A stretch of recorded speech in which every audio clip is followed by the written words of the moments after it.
For 3 years, the neighbors whispered. For 3 years, they watched.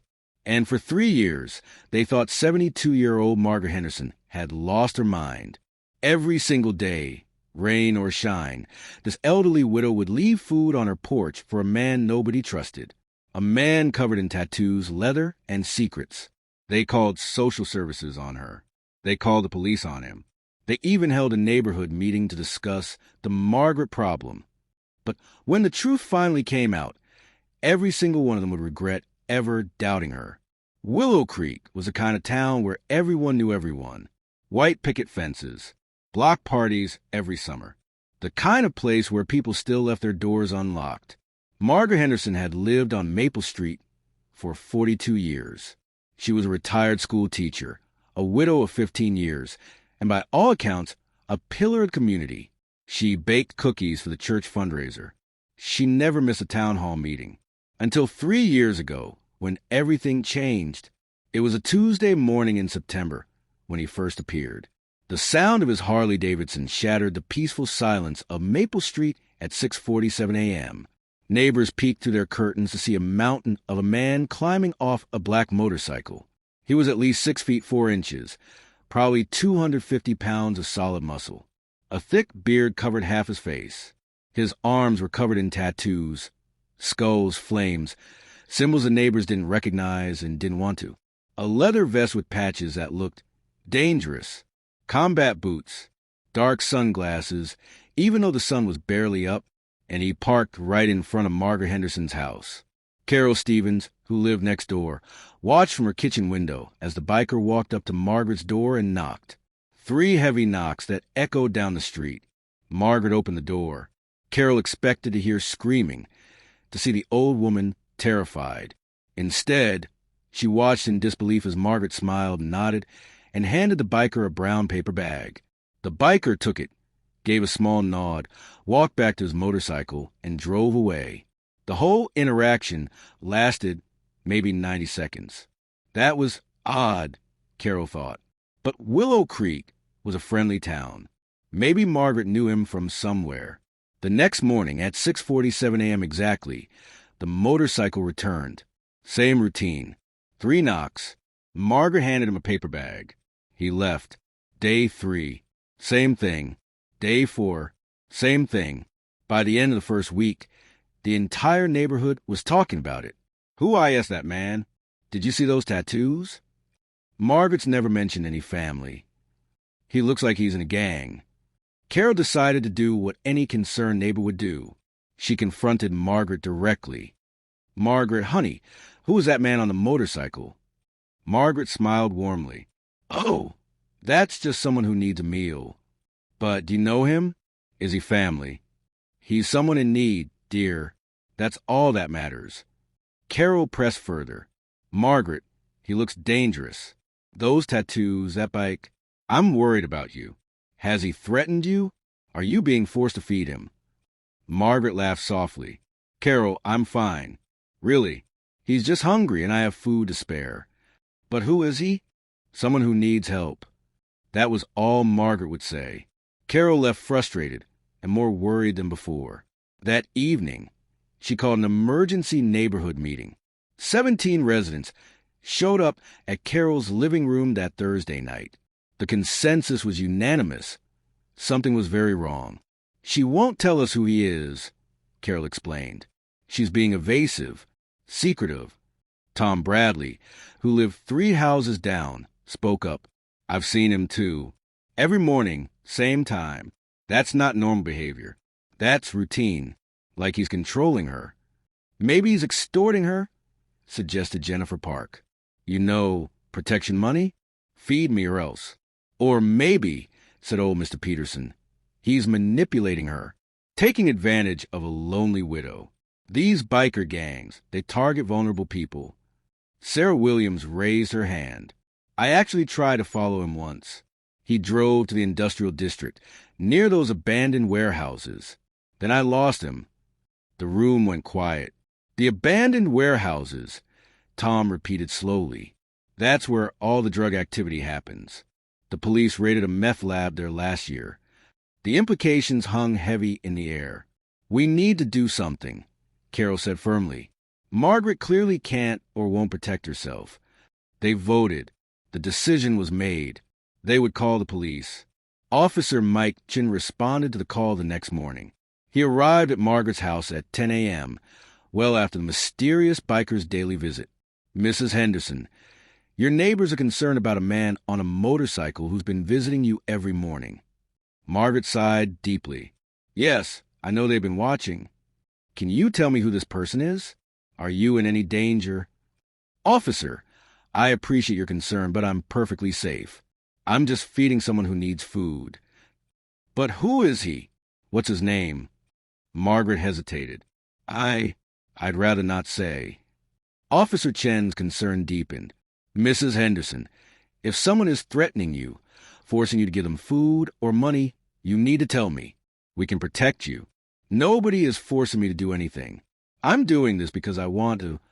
Then why won't you tell me who he is?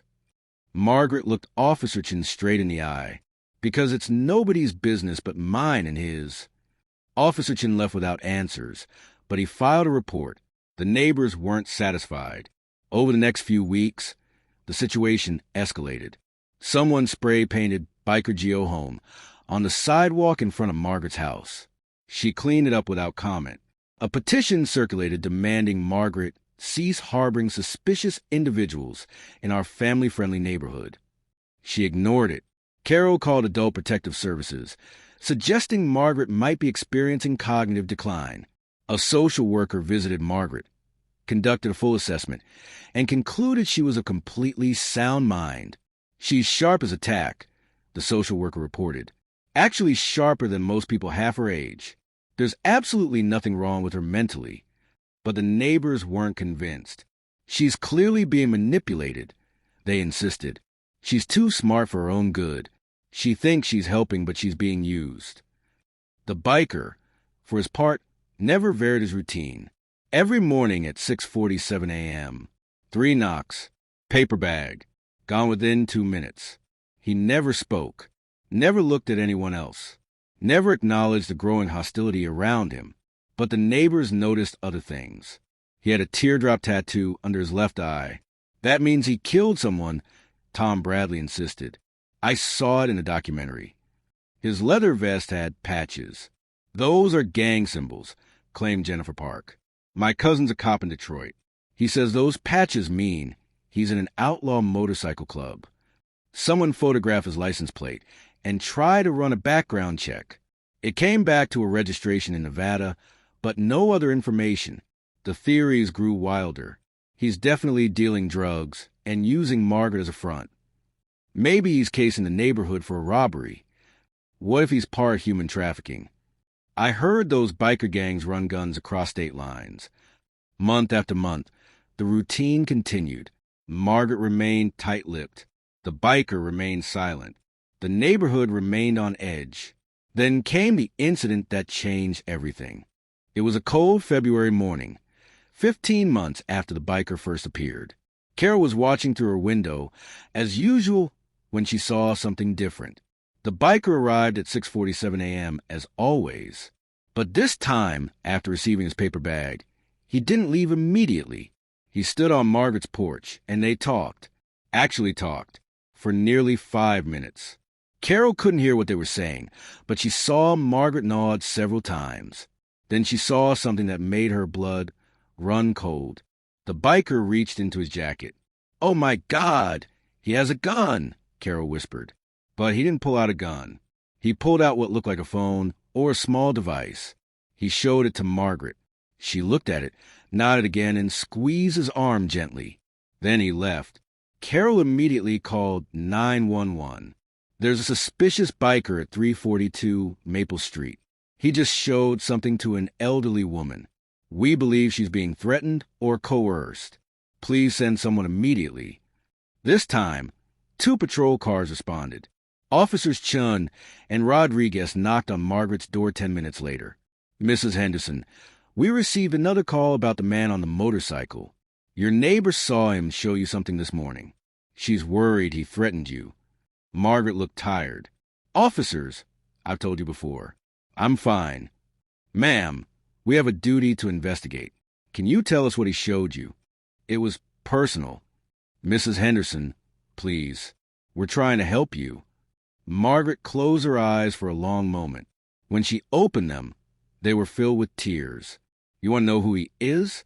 You really want to know? Yes, ma'am. His name is Marcus. Marcus Webb. And he's the bravest man I've ever met. The officers exchanged glances. Can you explain? Officer Rodriguez asked gently. Margaret took a deep breath.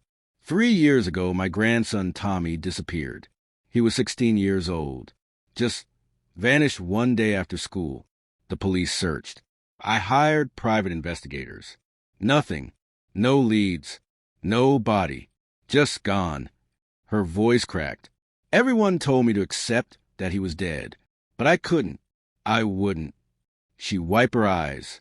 6 months after Tommy disappeared, Marcus showed up at my door. He told me he knew where Tommy was. He told me Tommy had been taken by a trafficking ring. He told me he was going to get him back. Officer Chen's eyes widened. Ma'am, did you verify? Of course I verified, Margaret snapped. I'm not senile. Marcus showed me his credentials. He's an undercover federal agent. Has been for 8 years. He infiltrated the motorcycle club that was running the trafficking operation. The officers were stunned into silence. Margaret continued, but going undercover that deep, it changes you. He couldn't risk his cover, couldn't risk the entire operation. So he worked slowly, carefully, gathering evidence, earning trust, getting deeper into the organization. And the food? Officer Rodriguez asked. Being undercover means being isolated. He couldn't risk going to restaurants where he might be recognized. Couldn't risk using credit cards that might be traced. He needed to eat, and She smiled sadly.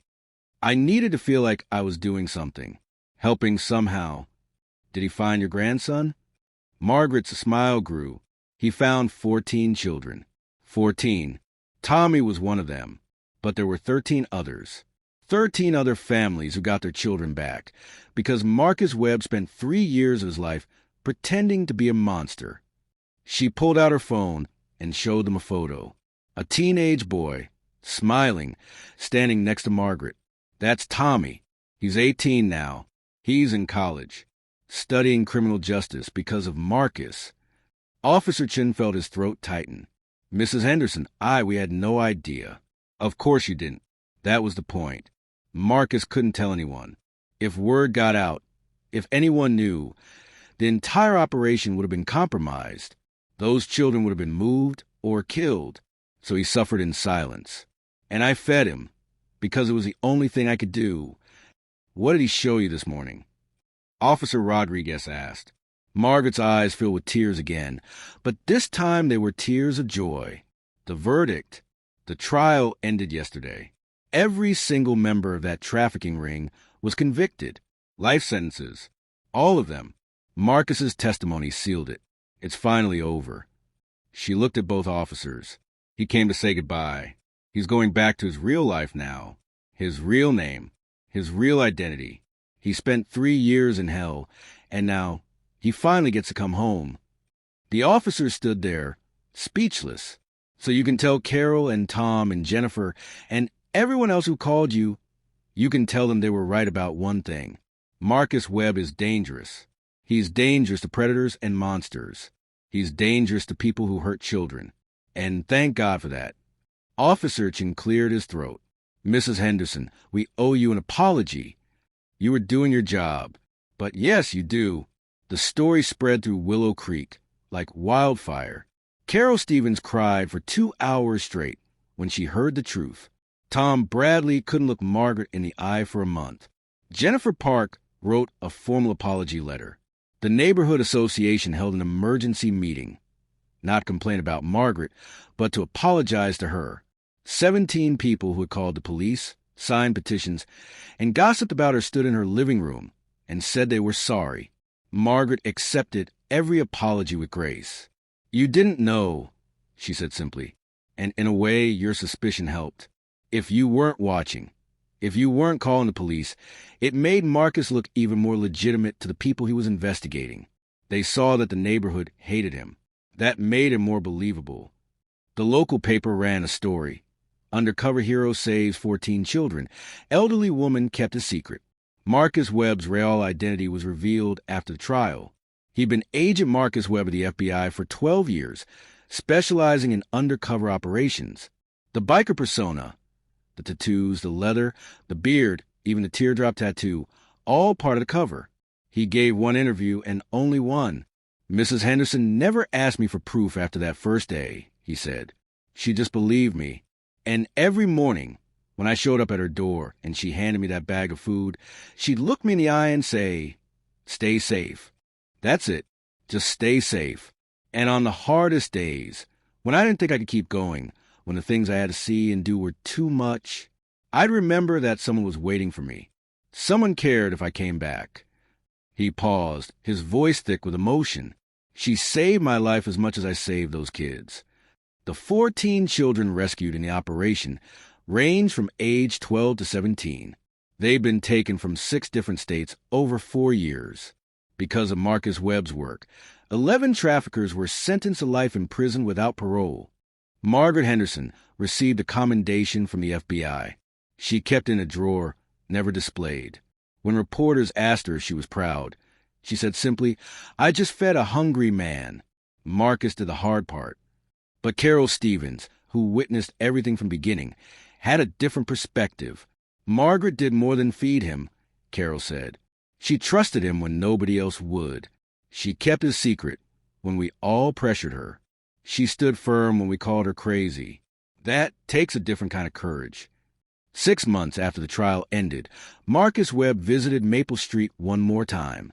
He pulled up at 6:47 a.m., just like always. But this time, he wasn't alone. 13 families stepped out of the cars behind him. 13 children, now free, now healing, came to meet the woman who had helped save them. Margaret stood on her porch, tears streaming down her face, as 14 young people lined up to hug her. "You gave up your reputation for us," one girl said. "Everyone thought you were crazy, but you did it anyway." Margaret hugged her tight. "You're worth it, sweetheart. All of you are worth it." Marcus was the last approach. He was clean-shaven now, no leather, no tattoos visible. He looked like a different man. But when he smiled, Margaret recognized him immediately. "I never got to properly thank you," he said. "You just did." He handed her a paper bag. Margaret laughed. "What's this?" "Open it." Inside was a homemade sandwich, an apple, and a note that read, "My turn to feed you. Thank you for everything." Marcus, the neighbors of Willow Creek, learned a valuable lesson that year. They learned that things aren't always what they seem. They learned that judgment can blind you to truth. They learned that sometimes the people who look most dangerous are the ones fighting the hardest for good. But most importantly, they learned that courage doesn't always look like what you expect. Sometimes it looks like a 72-year-old woman handing a bag of food to a man everyone else fears. Sometimes it looks like trusting when everyone tells you not to. Sometimes it looks like staying silent when everyone demands answers. Margaret Henderson never sought attention, never wanted recognition. She just did what she thought was right, regardless of what anyone else thought. And because she did, 14 children came home. That's the real story of the woman everyone thought was crazy. If this story moved you, if it made you think twice about judging people by their appearance, then hit that subscribe button. Share this story with someone who needs to hear it. And remember, the next time you see something that doesn't make sense, the next time you're tempted to judge someone without knowing their story, think of Margaret Henderson. Think of the woman who fed a biker nobody believed in. And think of the 14 families who are forever grateful that she did.